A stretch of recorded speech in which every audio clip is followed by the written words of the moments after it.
नमस्कार, अरुणाचल समाचार में आपका स्वागत है। मैं हूं नाना येरांग। आइए बुलेटिन में सबसे पहले देखते हैं मुख्य समाचार।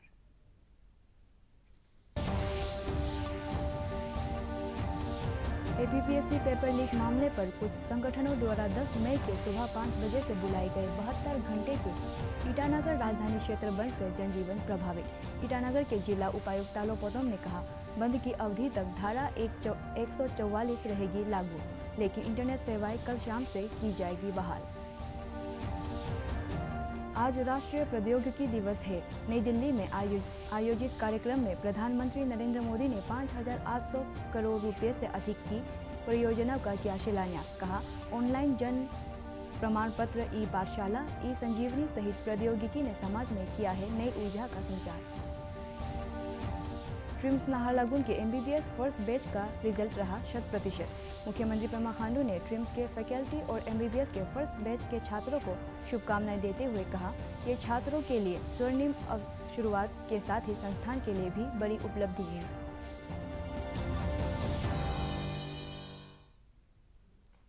एपीपीएससी पेपर लीक मामले पर कुछ संगठनों द्वारा 10 मई की सुबह 5 बजे से बुलाए गए 72 घंटे के ईटानगर राजधानी क्षेत्र बंद से सामान्य जनजीवन प्रभावित है।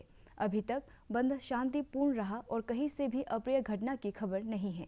ईटानगर राजधानी क्षेत्र में कानून और व्यवस्था को बनाए रखने के लिए राज्य पुलिस के साथ ही अर्धसैनिक बल के जवानों को तैनात किया गया है। जिला उपायुक्त तालो पोतोम, सेक्टर मजिस्ट्रेट और पुलिस के आला अधिकारी राजधानी क्षेत्र के विभिन्न इलाकों का दौरा कर स्थिति पर नजर रख रहे हैं। ईटानगर राजधानी क्षेत्र में एहतियात के तौर पर इंटरनेट सेवाएं 12 मई तक सस्पेंड कर दी गई है और इस दौरान सभी शराब दुकानों और बॉन्डेड वेयर हाउसेज को भी बंद रखने का आदेश दिया गया है। राजधानी ईटानगर में इंटरनेट सेवाएं सस्पेंड होने से डिजिटल सर्विसेज और प्रिंट और इलेक्ट्रॉनिक मीडिया को मुश्किलों का सामना करना पड़ रहा है। विश्वविद्यालय की परीक्षा की तैयारी कर रहे छात्रों को भी इंटरनेट सेवाएं उपलब्ध नहीं होने से डिजिटल माध्यम से पठन सामग्री हासिल करने में कठिनाई हो रही है। इस बीच जिला उपायुक्त तालो पोतोम ने आज एक प्रेस कॉन्फ्रेंस में कहा कि बंद की अवधि तक ईटानगर राजधानी क्षेत्र में धारा 144 लागू रहेगी। हालांकि उन्होंने ये भी कहा कि लोग कल से ही सामान्य तौर पर कामकाज कर सकते हैं, दफ्तर जा सकते हैं और कल शाम तक इंटरनेट सेवाएं बहाल कर दी जाएगी। उसी हिसाब से अभी जो शिकायत था इंटरनेट का, और इंटरनेट भी ऐसे तो कल शाम तक हमारा ऑर्डर है इंटरनेट का। तो अगर नॉर्मल गाड़ी चलना शुरू करेगा, दुकान खुलना शुरू करेगा, ऑफिस चलना शुरू करेगा, तो इंटरनेट भी कुल देने का बात हो गया है। तो इंटरनेट खुलना और लोगों को सुविधा मिलना, दोनों बात इससे जुड़ा है कि आप लोग जो इस चैनल को देख रहा है, आप लोग अपना अपना घर से निकाल के सड़क पे अपना वॉकिंग हो या सब्जी लेना, अपना सामान लेना आप लोग ले सकता है। और इसके लिए एक चीज़ हमने जो सड़क पे कम आदमी जाने के लिए हमने जो रोक रखा था, 144 लगा ही रहेगा, लेकिन हम पुलिस लोगों को बोल चुका है कि वो आप लोग को जाने आने में पूछताछ जरूर होगा और अपना आइडेंटिटी बताना है, कहाँ जा रहा है बताना है, पूछताछ कहीं कहीं होगा, उसके लिए कोऑपरेट करना है। और अभी जिस प्रकार से लास्ट टाइम में हमें जो एंटी सोशल एलिमेंट को आइडेंटिफाइड करना था, बंद कोलार को आइडेंटिफाइड करना था, इसलिए थोड़ा से आप लोगों को जहाँ जाता आता है थोड़ा से रिस्ट्रिक्शन हम रखा था, तो वो रिस्ट्रिक्शन हम अभी उतार दिया है। आप जा सकता है और पूछताछ जरूर होगा। अच्छा से कोऑपरेट करके पुलिस को साथ दीजिए, क्योंकि बंद कॉल जो उन लोग दिया है 72 आवर्स बोलने से तो बहुत लंबा होता है, और 3 दिन बोलने से कल शाम तक ख़त्म होता है। कल शाम तक।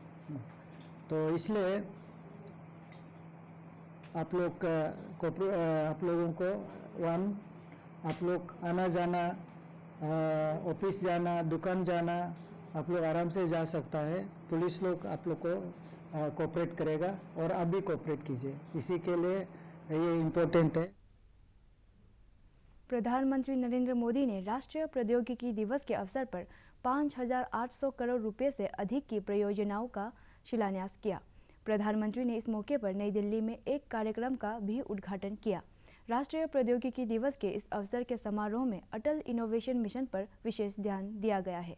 अटल इनोवेशन मिशन पैविलियन में कई नवीन परियोजनाओं का प्रदर्शन किया जाएगा और आगंतुकों को नवाचार सत्र देखने, अनुसंधान गतिविधियों में शामिल होने, स्टार्टअप्स के उत्कृष्ट नवाचारों और उत्पादों को देखने का अवसर मिलेगा।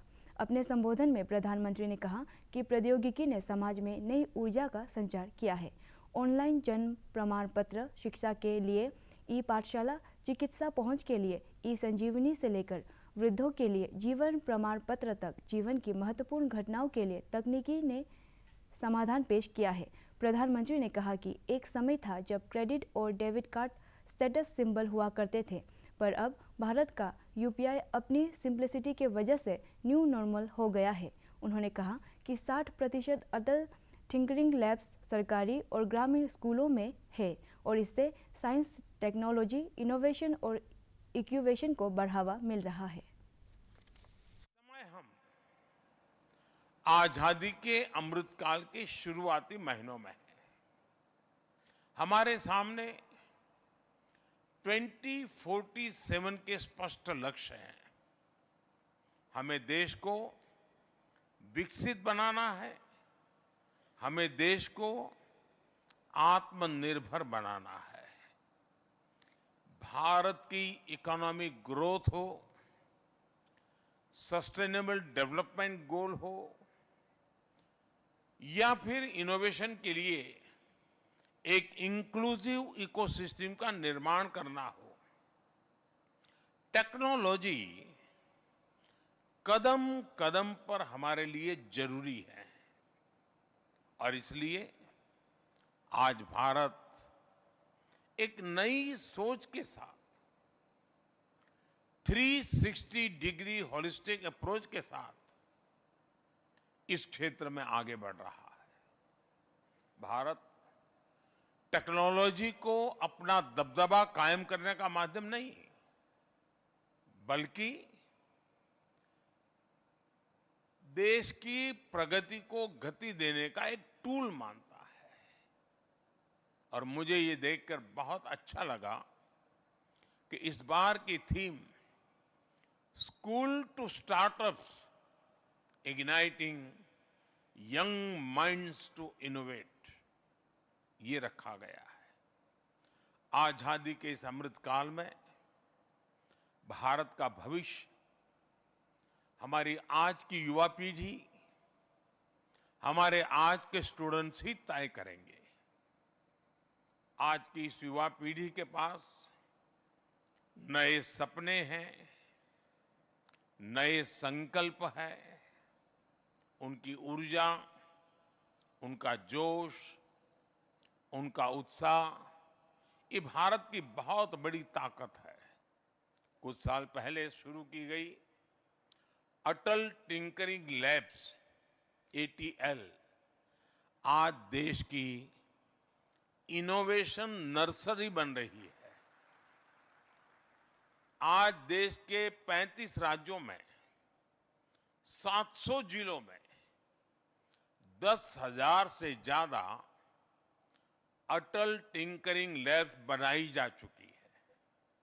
और ऐसा नहीं है कि साइंस, टेक्नोलॉजी, इनोवेशन और इंक्यूबेशन का ये मिशन केवल बड़े शहरों तक सीमित है। करीब 60% अटल टिंकरिंग लैब्स सरकारी और ग्रामीण स्कूलों में खुली है। आज राष्ट्रीय प्रौद्योगिकी दिवस है। 11 मई 1998 को भारत ने पोखरण में सफलतापूर्वक परमाणु परीक्षण की एक श्रृंखला को अंजाम देकर एक बड़ी तकनीकी सफलता हासिल की थी।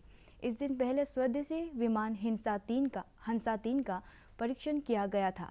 आज के दिन भारत ने त्रिशूल मिसाइल का सफल परीक्षण भी किया था। तकनीकी प्रगति को ध्यान में रखते हुए तत्कालीन प्रधानमंत्री अटल बिहारी वाजपेयी ने 11 मई को हर साल राष्ट्रीय प्रौद्योगिकी दिवस के रूप में मनाने की घोषणा की थी। मुख्यमंत्री पेमा खांडू ने अपने एक ट्वीट में कहा है कि e Pragati, e assembly, e cabinet, e telemedicine from sky से लेकर राज्य के सुदूर इलाकों में 4G कनेक्टिविटी से सभी वर्ग के लोगों को फ़ायदा मिल रहा है और गवर्नेंस में पारदर्शिता सुनिश्चित हो रही है। उन्होंने कहा कि अरुणाचल प्रदेश सरकार पारदर्शी गवर्नेंस के लिए सभी क्षेत्रों में न्यू टेक्नोलॉजी को प्रोत्साहन देगी। उप मुख्यमंत्री चोना मेन ने राष्ट्रीय प्रौद्योगिकी दिवस के अवसर पर लोगों को बधाई देते हुए कहा कि टेक्नोलॉजी में नगरीय और ग्रामीण इलाकों के बीच सुविधाओं के अंतर को कम किया है। Tomo Riba institute of health and medical sciences TRIMS Naharlagun के MBBS फर्स्ट बैच का रिजल्ट 100% रहा है। मुख्यमंत्री पेमा खांडू ने अपने एक ट्वीट में ट्रिम्स के फैकल्टी और MBBS के फर्स्ट बैच के छात्रों को शुभकामनाएं देते हुए कहा कि ये छात्रों के लिए स्वर्णिम शुरुआत के साथ ही संस्थान के लिए भी बड़ी उपलब्धि है। मुख्यमंत्री ने कहा कि राज्य सरकार प्रदेश के इस महत्वपूर्ण मेडिकल इंस्टीट्यूट में सुविधाओं के विस्तार के लिए बजट में पर्याप्त धनराशि आवंटित की है।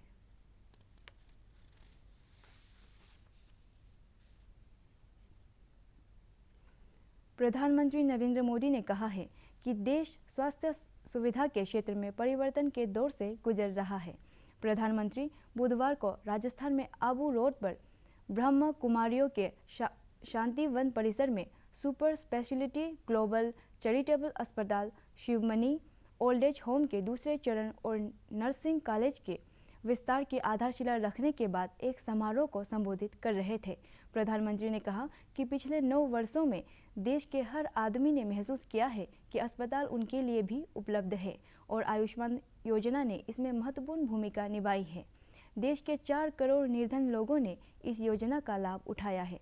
उन औषधि केंद्र पर उपलब्ध सस्ती दवाइयों के कारण 20,000 करोड़ रुपए की बचत हुई है। श्री मोदी ने कहा कि पिछले 9 वर्ष में डॉक्टरों, नर्सिंग और स्वास्थ्य कर्मचारियों की कमी दूर करने के लिए अभूतपूर्व कार्य किए गए हैं। पिछले 9 वर्ष में हर महीने औसतन एक नया मेडिकल कॉलेज खुल रहा है। प्रधानमंत्री ने कहा कि 2014 से पहले पूरे देश में मेडिकल की पढ़ाई के लिए 50,000 सीटें उपलब्ध थी। आज उसकी संख्या 1 लाख से अधिक है। उन्होंने कहा कि 2014 में पोस्ट ग्रेजुएट स्तर पर सीटों की संख्या 30,000 थी, जो अब 65,000 को पार गई है। श्री मोदी ने बताया कि सरकार ने हाल में देश में 150 नए नर्सिंग कॉलेज की अनुमति दी है।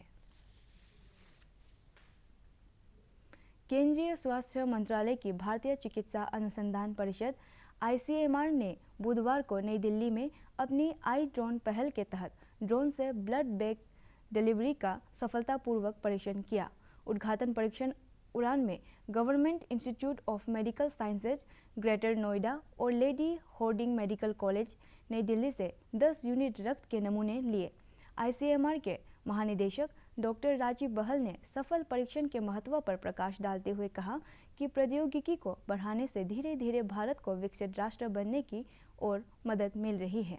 डॉक्टर बहाल ने कहा कि आज हमने रक्त और रक्त संबंधी ऐसे उत्पादों का परिवहन किया जिन्हें कम तापमान पर रखना होता है। उन्होंने कहा कि एम्बुलेंस के जरिए एक और नमूना भेजा गया है। उन्होंने कहा कि एम्बुलेंस के जरिए एक और नमूना भेजा गया है और दोनों तरीकों से भेजे गए नमूनों में कोई अंतर नहीं हुआ, तो इस ड्रोन का उपयोग पूरे भारत में किया जाएगा। केंद्रीय कानून मंत्री किरेन रिजिजू ने हाल ही में national highway and infrastructure development corporation limited NHIDCL के मुख्य प्रबंध निदेशक चंचल कुमार और अन्य आला अधिकारियों के साथ बैठक में अरुणाचल प्रदेश में चल रही राजमार्ग परियोजनाओं की समीक्षा की। श्री रिजिजू ने अपने एक ट्वीट में बताया कि राज्य में NHIDCL की 20 राजमार्ग परियोजनाओं पर काम चल रहा है, जिसमें से 10 परियोजना का कार्य 90% से अधिक पूरा हो गया है। उन्होंने हायुलियांग हवाई, रोइंग हुनली, आकाजान लिकावाली बामे, जोराम कोलोरियांग, एरोबा खुपा हायुलियांग, डेमवे ब्रह्मकुंड हाई एल्टीट्यूड हिल रोड्स, लादा बसाई सहित कई महत्वपूर्ण हाईवे प्रोजेक्ट के प्रगति की समीक्षा की। श्री रिजिजू ने NHIDCL से मेबो गेकू से लेकर असम के गेरुकामुख तक सड़क मार्ग परियोजना को प्राथमिकता से पूरा करने को कहा। अरुणाचल प्रदेश में कनेक्टिविटी के विस्तार और सभी क्षेत्रों के त्वरित विकास के नजरिए से ये बैठक काफी मायने रखती है। विधायक कालिंग मोयोंग ने कहा है कि पासीघाट स्मार्ट सिटी मिशन के तहत स्मार्ट क्लास, स्मार्ट रोड, प्रभावी तरीके से कचरा प्रबंधन, मार्केट के अपग्रेडेशन सहित भविष्य को ध्यान में रखकर सुविधाओं का विस्तार किया जा रहा है। उन्होंने कहा कि पिछले 9 वर्षों में पासीघाट नगरीय क्षेत्र में शिक्षा, चिकित्सा, सड़क, बिजली, पेयजल आपूर्ति सहित सभी क्षेत्रों में त्वरित गति से विकास हुआ है। श्री मोयोंग ने कहा कि पासीघाट में Arunachal state university, college of agriculture, horticulture and forestry, JN college, राष्ट्रीय रक्षा यूनिवर्सिटी के केंद्रीय और राज्य के कई जिलों के स्वास्थ्य जरूरतों को पूरा करने के लिए बाकिन पर्टिन जनरल अस्पताल सहित कई प्रमुख संस्थानों को ध्यान में रखते हुए स्मार्ट सिटी का विकास किया जा रहा है। स्मार्ट सिटी पासीघाट जो अभी 100 स्मार्ट सिटी में क्वालिफाई हुआ, तो काफ़ी काम आगे बढ़ रहा है। मान के चलिए स्मार्ट रोड काफ़ी जगह तो ऑलमोस्ट कम्प्लीटेड है। Smart road with smart light वो भी है। उसके बाद हम लोग एजुकेशन सेक्टर में भी लिया है स्मार्ट सिटी को, तो काफ़ी जगह हमारा जो स्कूल का प्रेयर हॉल हो, स्मार्ट क्लासरूम हो, और जो पहले जो हमारा यहाँ में बिफोर इंडिपेंडेंस एक स्कूल स्थापित किया था 1946 में, तो स्मार्ट सिटी के माध्यम से उसको भी हम लोग हेरिटेज में रख किया, जो हमारा IG हायर सेकेंडरी स्कूल का नाम में जाना जाता है। उसमें भी हम लोग काफ़ी हेरिटेज बिल्डिंग है, हेरिटेज ऑडिटोरियम है, तो न्यू टेक्नोलॉजी को लेकर उसमें कोई हम लोग का ब्रेकडाउन नहीं किया, उसको जस्ट मॉडिफाई कर उसका हेरिटेज का प्रेस्टीज को कंटिन्यू रहने के लिए उसको अभी हम लोग काम कर रहा है स्मार्ट सिटी का थ्रू। और हमारा सॉलिड वेस्ट मैनेजमेंट है, उसके बाद सीवेज ट्रीटमेंट प्लांट है, सब आगे बढ़ रहा है। कोई सिर्फ नहीं, उसके हमारा जो पासीघाट मार्केट काफ़ी पुराना है। 1950 आर्टक्वेक के बाद हमारा पेरेंट्स, हमारा सीनियर बताता है कि वो जगह अलग था जो अभी सियांग नदी का बीच में 1950 आर्टक्वेक में वो डूब गया। अभी जो अभी प्रेजेंट मार्केट है 50s का बना हुआ है, काफ़ी पुराना है। उसको भी हम लोग अभी मार्केट अपग्रेडेशन के रूप में कर रहा है। तो वो मार्केट स्क्वायर का आगे में भी काफ़ी मोनूमेंट भी हम लोग लगाने जा रहा है उसका ब्यूटिफिकेशन के लिए, क्योंकि स्मार्ट लुक्स आने के लिए। सशस्त्र सीमा बल SSB के 67वीं बटालियन द्वारा तवांग जिले के लुमला में बुधवार को डिजिटल पेमेंट उत्सव कैंपेन के तहत लोगों को ऑनलाइन फ्रॉड से बचने के उपायों के बारे में जागरूक किया गया। इस अवसर पर SBI लुमला के ब्रांच मैनेजर और 2 अन्य अधिकारियों के अलावा 75 व्यापारी, छात्र और SSB के 30 जवान मौजूद थे। कार्यक्रम के दौरान लोगों को डिजिटल पेमेंट के लाभ और सुरक्षित पेमेंट के बारे में जरूरी टिप्स दिए गए। अरुणाचल समाचार के आज के अंक में इतना ही। हम कल फिर हाजिर होंगे अरुणाचल और देश दुनिया की खबरों के साथ। चलते चलते आपको बता दें कि आप अरुणाचल समाचार हमारे YouTube channel DD news Arunachal पर भी देख सकते हैं। देखते रहिए अरुण प्रभा। नमस्कार।